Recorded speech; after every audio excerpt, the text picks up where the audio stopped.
فقط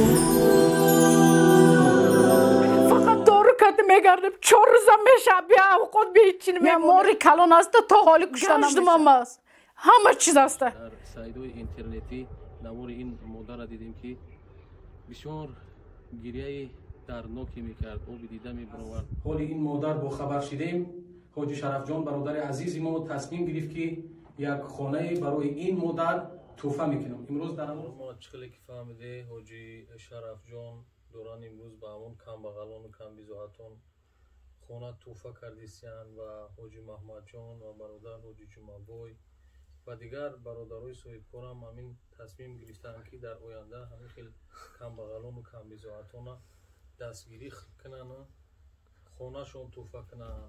ما میگیم که بهترین تصمیم ما گرفته خدا از قصرهای جنت برخوردارتون کنه و شما در همین دوره چی گفتنی هستی؟ چی گفتنی و شرط میداده که مقصد مقام مرتبه همین کروشون چیه ثوابش چقدر مقصد گلوی دوره و چقدر برای اینها خوبی ها نصیب میگردن. برای عزیز بازی من چقیله گفتم یک آدم یک بیوزن مسکین پیغمبر اکرم صلی الله علیه و سلم گفتن که در سعی کوشش او در خدمت او میگذره در سعی کوشش میکنن برای را حاجت هاش میبراره. پیغمبر خدا گفتن همچون مجاهدی که در راه خدا ایاده.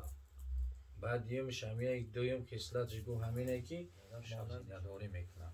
یا پیغمبر اکرم صلی الله علیه و سلم براش فرمود که یا مانند شب زنده دار و روز روزه میگرفتگی همین قدر درجهش بلنده. بعد دیمش همینه برادرای عزیز که یک آدم یک حجت یک انسان برطرف میکنه دعای مظلوم مابین مظلوم و مابین الله یکم حجاب نیست.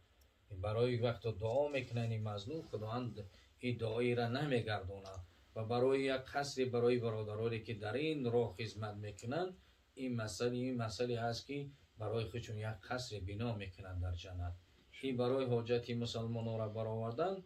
این حاجت هر کسی در حاجت برادر شای در برآوردن حاجت برادر شای یا خواهر شای خداوند یعنی حاجت ای را میبراره. برای می در کوشش کنن که حاجت های مردم ببرارن. من نفس عن المؤمن کربت من کروب دنیا نفس الله من کربت دنیا و یوم القیامه. گفت پیغمبر هر کسی یک مشکلات یک انسان در همین دنیا برطرف کنه خدا مشکلات دنیا و آخرتش برطرف میکنه. آره طبق یکم از سوال حضرت که یعنی جایز هست همین کار؟ جایز هست، بهترین کاره. برای پیغمبر در زمان پیغمبرم مسابقه شیخین بود. حضرت ابوبکر حضرت عمر مسابقه کردند در جنگ تبوک. اگر اینا قرون نمیکردن صدقه‌شون اگه شیخین مسابقه میکردن. این یک سبقت کردن در کار خیر. یک آدم هم یک اقدام میکنه این بهترین کاره است. سنتی است که مردم میره با دیگرو در این کار کوش میشوند. چندی کم بغلا چندی بیوزنا چندین انسان ها به خانه صاحب خانه میشوند. این اقدامش بهترین اقدام است. از دیدگاه شرعی یگان مانعی نداره. بهترین اقدام است. همین مسابقه در شریعت اومد و سابق الی خیرات میگه خدا مسابقه کنید در کارهای خیر. خداوند در قرآن عظیمش هم بیان کرده در کارهای خیر مسابقه کنید. این برادرها که مثال یک خانه دادن دیگه برادرایی که هستن اون خانه رو بتین این پول مال خطیشون نمیبرن این خیراتشون خطیشون میبرن.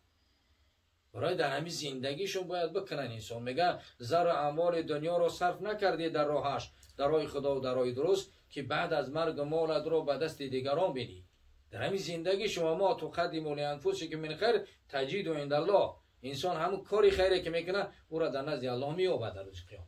برای برادرها قصرها در جنت براشون هستن. گفتم حاکم ابن هیزم 100,000 دینار هم خانه را فروخت. گفت برای خودم در جنت یعنی قصر میخرم. همون را فروخت برای خدا مردم داد. گفت ما برای خودم در جنت. گفتن ای حاکم چیکار میکنی؟ گفت که برای خودم در جنت قصر میخرم. ان شاء الله یا برای خودتون قصرها را در جنت خریده اید. دعاشون دعا که حضرت دعا میکنه که پروردگار در همین تجارتاشون و عمر جان و زن و فرزند و خانواده‌شون خداوند برکتشون عطا کنه. خداوند به همراه حضرت عثمان غنی، به آمین. همراه ابوبکر صدیق، آمین. عمر فاروق، همین بزرگان ما پروردگار محشور شو بگن این برادران را پروردگار در پناه اسمت خودش، در حفظ پناه خودش پروردگار برادران نگاه بدار. اللهم احفظنا یا فیاض من جمیع البلاء والامراض بفضلك وكرمك يا اكرم الاكرمين ويا خير الناصرين وصلى الله على خير خلق محمد و آله اصحابه اجمعین برحمتك یا ارحم الراحمین. خدا پیشوای کارتون شو، خدا موفق و معیتون بگم. رسول الله برامون صلی الله علیه و سلم گفت در روز محشر امت من به 73 گروه جدا می شوند. یک گروه آنها به بهشت میرن، 72 گروه دیگر آنها به جهنم. کیها هستند همون یک گروهی که به بهشت میروند؟ کمتر معلوماتیه. رحمت الله بر شما با استاد عزیز. پیامبر خدا گفتن و انا و اصحابی گفتن همون گروه منجیه کیان؟ کسانی که پیروی من میشن، پیروی اصحابی من میشن، گروه منجیه شمون هستن. اما 73 گروهی که به گروهش منجیه نجات میفتگن و انا و اصحابی، کسی پیروی من میشه، پیروی اصحابی من میشه، آنها هم گروه منجیه هستن. باقی مونده چی؟ حکو باقی مونده ایش که هستن و اهل نور هم نگم تبین 73 گروه تقسیم میشن. گفته که کیه؟ گفتن اما گروه منجیه من هم یا رسول الله کیه؟ گفت و انا و اصحابی، گفت کسانی پیروی من و پیروی اصحابی من میشن آنها گروه منجیه هستن. هم گروه نجات یافتگی هم پیغمبر خدا 73 گروه خطی اومد ما تقسیم میشن. 72 گروه اهل نور، یک گروهش منجیه نجات یافتگی. گفتن همون منجیهش کیه؟